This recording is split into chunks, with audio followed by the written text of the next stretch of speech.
The morning started in utter disarray. A power outage during the night had rendered the alarm useless, leaving both my wife and me scrambling to catch up.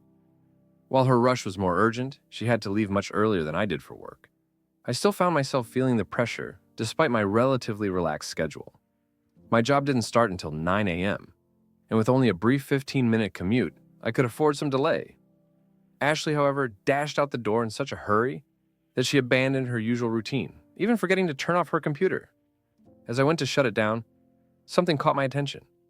An email subject line stood out like a flashing warning sign. Aloha for a great time. A wave of unease washed over me. Against my better judgment, I clicked on it, and immediately my world came crashing down. The message revealed detailed plans for my wife, Ashley, to fly to Hawaii with another man during the exact 2 weeks I was scheduled to be away on a business trip. It felt like the ground had disappeared beneath my feet. For years, I'd believed we had a strong, happy marriage. This email shattered that illusion in an instant. Let me give you some context. Ashley and I met over a decade ago, through mutual friends who insisted we'd be a great match. For the most part, they were right. We bonded over our shared passion for health and fitness.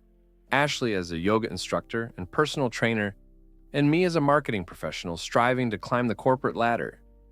Outside of work, I threw myself into outdoor pursuits like hiking and mountain biking. From the outside, we were a picture-perfect couple. Ashley standing at 5'6", with striking brown hair and a physique that could stop traffic, and me, a 6'3" athletic guy with blonde hair and blue eyes. Our friendship blossomed into romance, and after a few years, we tied the knot. For 8 years, I thought we had built something solid. At least, I did. But that email called everything into question. Every smile, every shared laugh, it all seemed meaningless now. Whereas the email hinted at a man named Blake, who had apparently been in Ashley's life for a while. She knew all about my upcoming business trip, 2 weeks away, focused on securing major clients that could elevate my career with a promotion and a much-needed pay raise. Yet behind my back, she had been planning an escape with him. My curiosity turned into a need for answers, and I dug further into her computer. It wasn't hard. Ashley wasn't exactly tech-savvy. Her messages with Blake were conveniently tucked away in a folder labeled Trips.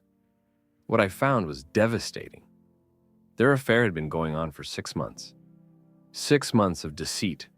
I couldn't wrap my head around it. There were no warning signs, or at least none that I had noticed. We laughed together, spent quality time, and, in my mind, had a strong connection. So why? What had driven her to betray me? I couldn't concentrate as I prepared for work, but I made sure to take one last step before leaving. I copied every email onto a thumb drive. I needed time to process, to understand who this man was and what had led Ashley to this betrayal. After powering down her computer, I left for work, though my thoughts were consumed by the discovery. Initially, I was numb with shock, but as the day wore on, anger began to take over. I wasn't a confrontational person by nature, but this situation was different. Her betrayal had cut so deeply that it awakened a side of me I didn't know existed, a thirst for justice, for retribution. When I arrived at the office, my mind was already spinning with ideas for how to respond. Confronting her outright seemed too simple, too easy. I wanted her and Blake to feel the weight of their actions, to face consequences they couldn't avoid. Their vacation was 6 weeks away, which gave me plenty of time to craft a plan. I couldn't let my emotions cloud my judgment. What I needed was information about Blake, about their trip, and about how to expose their betrayal without leaving any room for denial. As the day unfolded, the pieces of a plan began to fall into place. If I could derail their romantic getaway before it even began, it would be a blow they wouldn't see coming. Of course, the risks were significant. Any misstep could land me in serious trouble. But the thought of watching Ashley's carefully constructed lies crumble was too tempting to ignore. Before leaving the office, I stayed late, carefully outlining every step of my plan. Each move needed to be precise, calculated. I wasn't just looking for revenge. I was looking to reclaim my dignity and show them both that their betrayal wouldn't go unnoticed. As I headed home that evening, my determination had solidified. This wasn't just about revenge, it was about justice. And I wasn't going to let them get away with it. To dig deeper into Blake's life, I knew I had to get into Ashley's email and computer. At first, I thought about using some software to crack her passwords, but I quickly dismissed the idea. It would be too risky, leaving a digital footprint that could lead back to me if anything ever came to light. I needed to gather information in a way that couldn't be traced. Over the next few days, I took careful steps to cover my tracks. I bought disposable phones from different stores, each one miles away from home. I paid cash for everything, and I picked up a cheap laptop to use at coffee shops with free Wi-Fi, ensuring nothing could be tied back to either my job or my home network. I also invested in some wireless cameras and listening devices to plant around the house. The thought of Ashley with another man in our home made my stomach turn, but I had to push through. I needed evidence, and these devices were the key to getting it. Meanwhile, I made sure to act like everything was normal around Ashley, hiding my suspicions. It wasn't easy, but over time, it became second nature to smile at her, while secretly fuming inside. I'd catch myself imagining her with Blake, and the resentment built up. Honestly, I could have had a career as an actor with the way I managed to keep up the charade. Using one of the burner phones I'd bought, I decided to reconnect with an old friend. I called Logan, a guy I hadn't spoken to in over 14 years. "Logan, it's Jason. How have you been, man?" He didn't recognize me at first, but after reminding him of some of our wild college days, it clicked. "Jason? Wow, it's been forever." After catching up a bit, I got to the point. "Hey, I could use a favor, and I think we could meet up for lunch sometime?" There was a pause before he answered. "Yeah, sure, let's do it." We agreed on a spot that was far enough from my work, but close to his. I had a lot riding on his help, and time was slipping through my fingers. In the meantime, I set up the cameras and bugs in the bedroom and living room, places I figured they'd be most likely to talk, or worse. The first week, I didn't catch anything, and I started to wonder if Ashley and Blake were meeting somewhere else. But in the second week, I hit pay dirt. They were in our house together for over 2 hours. Watching it made me sick, but I forced myself to keep going, hoping to overhear something important. At first, their conversation didn't reveal much, but the next time they met, they finally gave me what I needed. They talked about their upcoming trip, and I got all the details, the flight number, the departure time, everything. Hearing the excitement in Ashley's voice only fueled my rage. As much as I fantasized about confronting them in a fit of violence, I knew that wasn't the answer. I wanted something more long-lasting, something they couldn't escape. I wanted to ruin their lives, not just for a moment, but forever. In my darkest moments, I pictured myself telling Ashley about how I destroyed her dream trip, decades from now, when she's old and frail, facing her final days. I imagined her face as I revealed how I'd been the one behind it all, just before walking away and leaving her to live out her last moments with the knowledge of what I'd done. That thought alone gave me the motivation I needed to continue. There was still more to do, though, and it came with its own risks. Through my digging, I learned that Blake and Ashley worked together at the same health club as personal trainers. Blake had a reputation for getting involved with married women, but his luck was about to run out. Blake lived in a nearby condo complex not far from their workplace.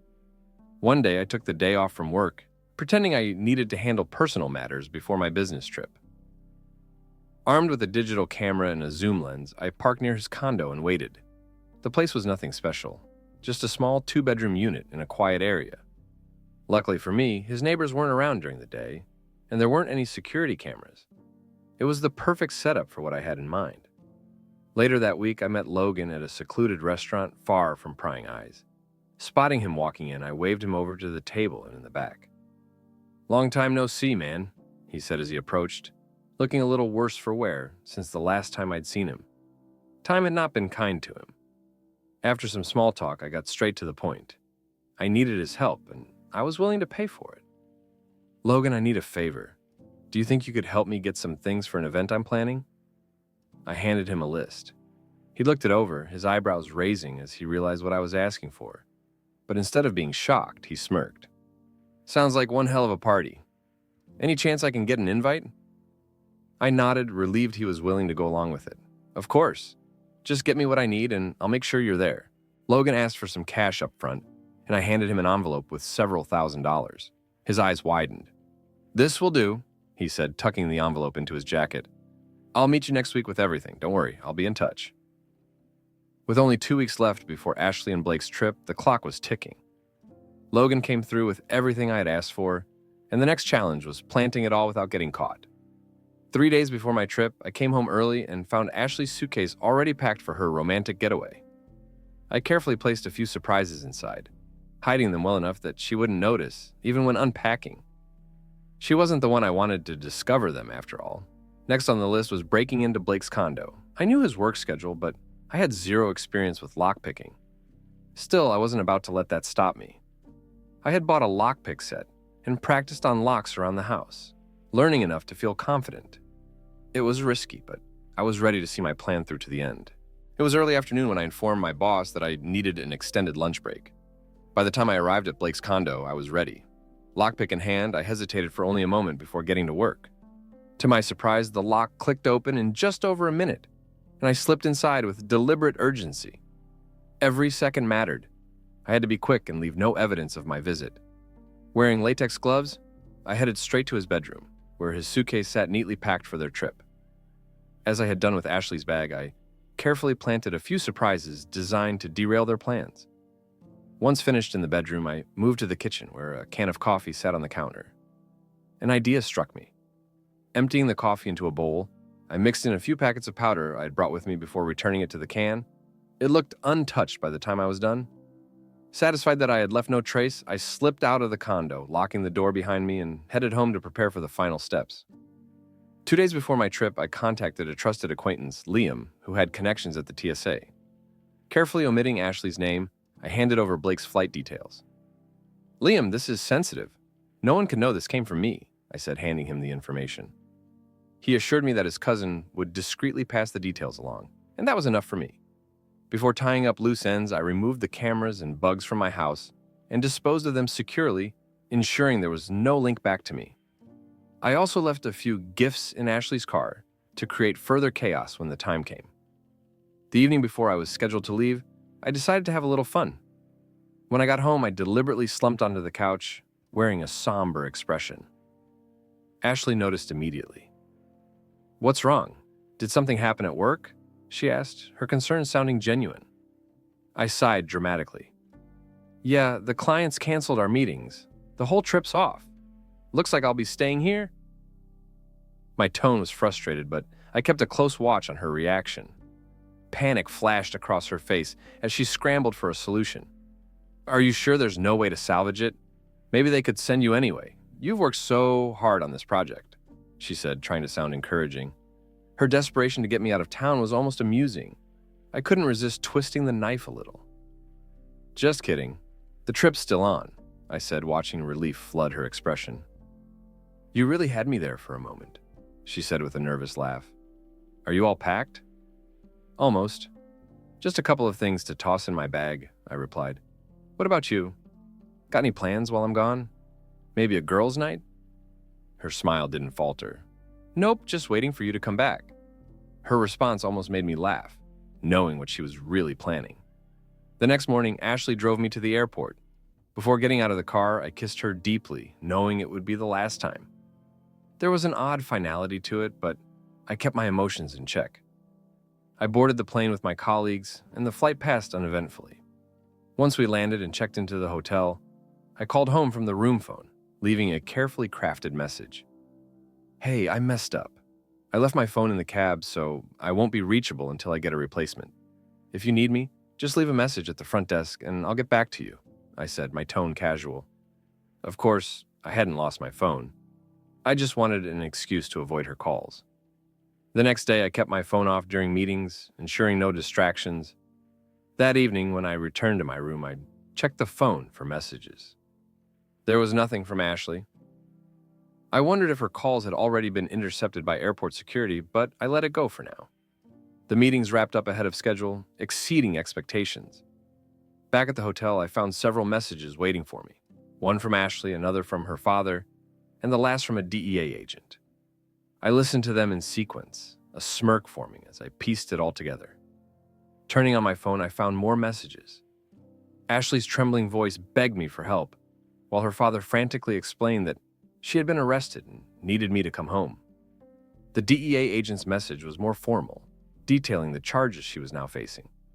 I felt a surge of satisfaction but kept my outward composure. No one could suspect this was all part of my plan. The next morning, I called my boss and explained there was a family emergency. Without pressing for details, he gave me the go-ahead to leave. I booked the earliest flight home, eager to continue executing the final stages of my plan. Once I landed, I retrieved my lost phone and called Ashley's father, ready to step into the drama I'd orchestrated. "What's going on? I got your message, but it doesn't make any sense. Ashley arrested on drug charges? That can't be right. She's never been involved in anything like that." "Where did this happen?" I asked, though I already had a strong suspicion. "She was traveling with a friend to Hawaii, and they were stopped at airport security. The authorities found illegal substances on both her and the friend," her father admitted, his voice tinged with embarrassment. I frowned, feigning confusion. "Wait a second. She told me she had no plans and would be staying home while I was away. Who is this friend she was traveling with? Was it one of her girlfriends? Maybe they convinced her to go along with something stupid?" There was a long pause before he finally replied, his voice uneasy. "No, it wasn't one of her girlfriends. It was a man. His name is Blake. He's been arrested too." The pieces were falling into place. "Let me get this straight," I said, my tone sharper now. "My wife, your daughter, was secretly flying off to Hawaii with another man behind my back, and now she's been arrested for drug possession. Is that what you're telling me?" "Yes, I'm afraid that's the situation," he admitted, his shame palpable. I let the silence hang for a moment before responding coldly. "The first thing I'm doing is contacting her lawyer, then speaking with the DEA agent. After that, I'll talk to her and see what explanation she could possibly have for all of this. But let me be clear, this isn't something I'll brush under the rug." Without waiting for a reply, I ended the call. When I got home, my phone was loaded with messages. I went through them methodically. There were frantic voicemails from Ashley pleading for me to call her back, followed by messages from her father and her lawyer, all urging me to act quickly. I contacted her lawyer and scheduled a meeting for the next morning. I also called the DEA agent, arranging a meeting with him later that day. With my plan set in motion, I prepared myself for what was to come. At the DEA office, I found myself sitting in a cold, clinical room that felt more like an interrogation chamber. Agent Foster entered, carrying a folder. "Thanks for coming. I have a few questions about your wife, and I hope you can help us sort this out," he said, his tone measured. "I can assure you my wife has never been involved in anything illegal," I replied firmly. "She's a yoga instructor who lives a healthy, clean lifestyle. Drugs are completely out of character for her." Foster raised an eyebrow but kept his focus on the folder in front of him. "People often make poor choices for reasons that aren't obvious," he said flatly. "Were you aware of her plans to travel to Hawaii with this man, Blake? She claims he's just a friend, but he insists it was a romantic getaway. Did you know about the affair? And what about the drugs?" I took a moment to appear composed before answering. "I only found out about this today from her father. It's shocking and hard to believe. She's not the type to get involved in something like this. If she was, she must have been pressured or manipulated." Foster's expression didn't soften. "Unfortunately, it seems your wife has been having an affair with a man connected to illegal activities. We've already searched his residence and found additional evidence. Our next step is to search your home. You can either consent or force us to obtain a warrant. Either way, the search will happen." To avoid raising suspicion, I agreed to the search, knowing I'd already removed anything that might connect me to the situation. Agents searched the house thoroughly, including bringing in drug-sniffing dogs. They confiscated a few items, including some prescription bottles, but I stayed calm throughout the ordeal. The next morning, I met with Ashley's lawyer and briefed him on the search and my conversation with the DEA. He wasn't pleased. "If the authorities contact you again, do not speak to them without me present." "Is that understood?" he said firmly. I nodded but kept my frustration in check. "I want answers," I said sharply. "So far, all I know is that my wife was arrested trying to board a flight with another man. If you expect my cooperation, I need to know exactly what happened." His response was vague. "You know I can't discuss the details of her case with you," he said curtly, shutting down the conversation. Frustrated, I left without pressing further. Later that day, I went to the jail to see Ashley. The visiting area was crowded with other inmates and their visitors. When Ashley appeared, dressed in an orange jumpsuit with no makeup and her hair tied back, she looked completely drained, her eyes red from crying. "I'm so glad you're here," she sobbed. sitting across from me. She reached out, but the guard intervened before she could touch me. Tears streamed down her face as I stayed composed. "I need you to tell me what happened," I said, my tone calm but distant. "How did you end up on a plane with Blake?" She broke down further. "Jason, I'm so sorry. I never meant for any of this to happen." "So, it's true," I replied coldly. "You were having an affair with him? And now you're tied up in a drug case? I can't believe this." "I've always loved you," she pleaded, her voice shaking. "Please believe me." I stared at her for a long moment, my expression unreadable. "You broke my trust, Ashley. You destroyed everything we built together. After this, I'm filing for divorce. The locks will be changed, and your belongings will be sent to your parents. Don't expect me to stand by you through this. You're on your own." "Jason, please don't do this," she cried, but I stood and walked away without looking back. Back home, I packed her things and arranged for the locks to be changed. Within days, her belongings were sent to her parents' house, and I moved on with my life. Ashley tried calling me repeatedly, but I ignored every attempt. She was no longer a part of my life. Work proved to be a welcome distraction. My efforts on the client project paid off, leading to a promotion and a substantial raise. The divorce process was straightforward, an even division of assets, no alimony, and Ashley covering her legal fees. Despite her attempts to reconnect, I shut her out entirely, determined to leave her betrayal in the past. In court, the evidence against Ashley was overwhelming, leaving her lawyer no choice but to recommend a plea deal. Though she wasn't happy about it, there was no viable alternative. Ashley accepted the deal and was sentenced to 5 years in prison. Blake, on the other hand, fought hard to clear his name but ultimately received a harsher sentence of 15 years. With that, one of the most painful chapters of my life came to an end. Before her sentencing, Ashley requested to meet me one last time. I was reluctant but agreed to see her at her lawyer's office, an hour before her court appearance. She looked worn down, her eyes red and puffy from crying. Her voice quivered as she spoke. "Jason, I need you to know that Blake meant nothing to me. You've always been the one I loved, and I still love you. I'm so sorry for what I've done. I never wanted to hurt you. I hope someday you can forgive me." Her words stirred something in me, a mix of frustration and sadness, but I kept my composure. "Ashley, I need to understand. Why? Was I not enough? Were you bored, or was it just the thrill of sneaking around? What made you throw away everything we had?" She took a deep breath, visibly struggling. "I don't know. Maybe it was the excitement of doing something I shouldn't, but I've always loved you, Jason." I shook my head, my disappointment evident. "Love? If you truly loved me, you wouldn't have betrayed me. This is the last time we'll see each other. You can spend the next 5 years reflecting on how you destroyed everything we built. Maybe prison will provide the excitement you seem to crave." My words were sharp, and I saw the fear and regret in her eyes as tears streamed down her face. Without another word, I walked away. The years that followed were transformative. My career soared as the company expanded, and I climbed the ranks to become a VP. When the opportunity arose to run the New York office, I seized it without hesitation. It was the perfect chance to leave the past behind.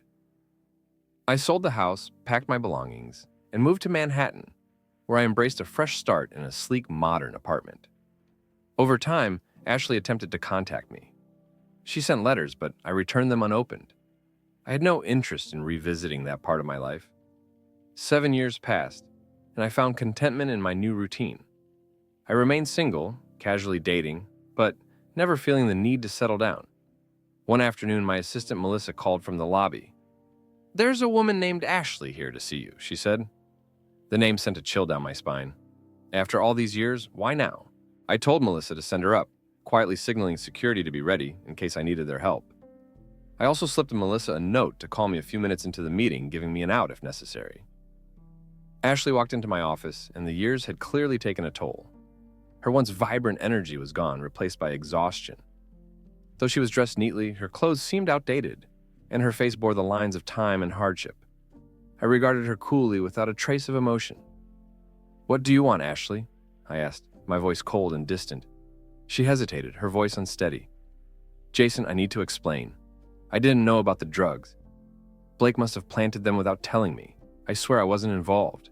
I raised an eyebrow, unconvinced. "You destroyed our marriage for a fling, and now you expect me to believe you didn't know anything? Why are you here? What do you want?" Tears welled up in her eyes. I still love you, Jason. I want us to try again. Before I could respond, my phone rang. I answered on speaker. Yes, Melissa? Amber called to remind you to get 4 tickets for the opening. Her parents are in town and would like to meet you, Melissa said. Thanks, Melissa.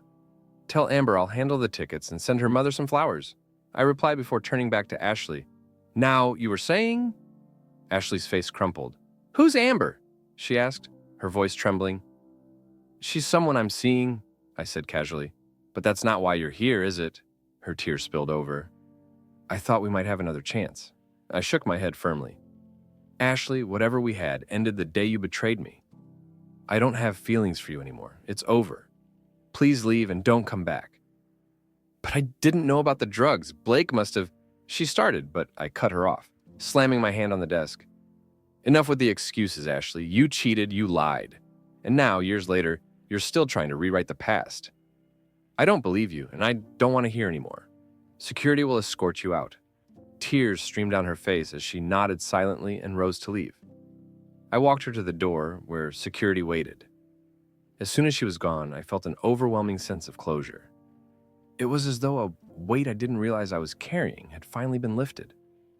A moment later, Melissa stepped into my office. Everything okay? She asked, professional but curious. Just closing the door on an old chapter, I said with a small, relieved smile, and with that I moved on, fully embracing the life I had built for myself. There was no looking back.